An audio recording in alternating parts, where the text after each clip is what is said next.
Salut tout le monde, ici Adrian Mercier. Bienvenue sur ma chaîne, dédiée à notre belle planète et aux enjeux de l'écologie. Si vous voulez en apprendre plus sur comment protéger notre environnement et adopter des gestes éco-responsables, pensez à vous abonner pour rester informé. Prêts à explorer ensemble?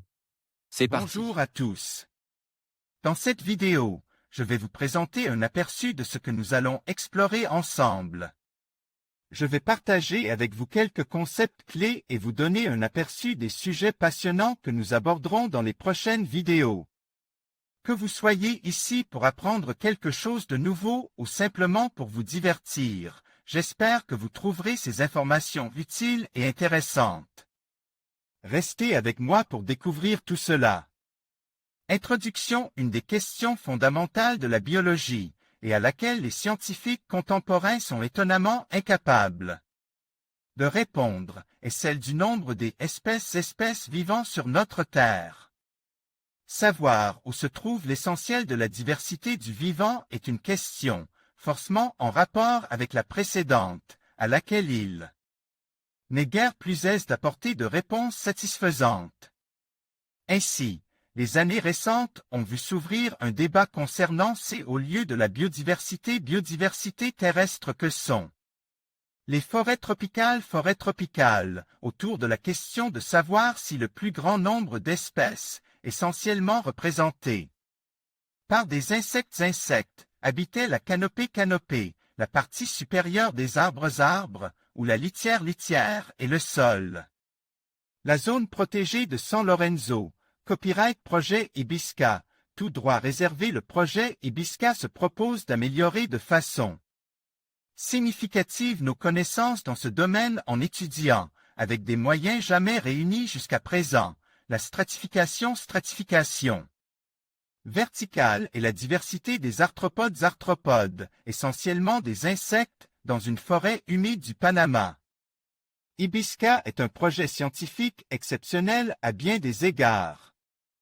Il s'agit de la première tentative de comparaison, dans une forêt tropicale, de la biodiversité du sol et de la canopée menée sur une si large échelle, en ce qui concerne la variété des insectes concerne, le nombre de sites compare et la durée de l'étude.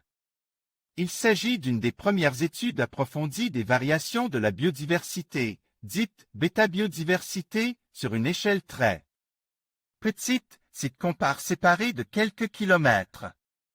Il s'agit également d'une des premières études précises de la stratification fine des insectes. L'échelle est ici de quelques mètres. Au sein même de la canopée. Solvin Bretzel, copyright projet Ibisca, tout droit réservé. Les recherches menées au cours du projet Ibisca utiliseront en complémentarité.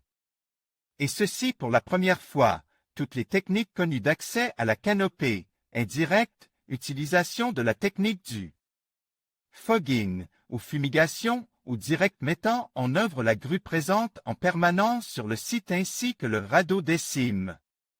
Dans sa version actuelle, le solvant, Bretzel et ses systèmes apparentes, bulles décime et ICOS. Ainsi, Ibisca est la première mission scientifique qui pourra bénéficier des avantages des systèmes permanents, grues permettant les études répétées dans le temps, et des systèmes mobiles, différents sites de posée, du radeau des cimes permettant les replications spatiales. La période principale du projet Ibisca aura lieu du 22 septembre au 30 octobre. Au cours de cette dernière, une trentaine de chercheurs et techniciens d'une douzaine de nationalités récolteront et analyseront les insectes dans la zone protégée de San Lorenzo sur la côte atlantique au Panama. Ils seront appuyés et relais par autant de taxonomistes appartenant à des musées de toute la planète.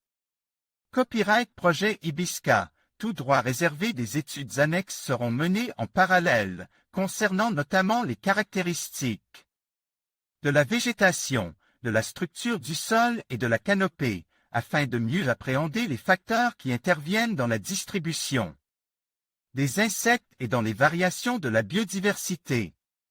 Sauterelle à tête bleue, copyright projet Ibisca, tout droit réservé au-delà de ce moment fort, des suivis sur un nombre plus limite de groupes d'insectes seront réalisés par des équipes plus réduites, jusqu'à la fin 2004.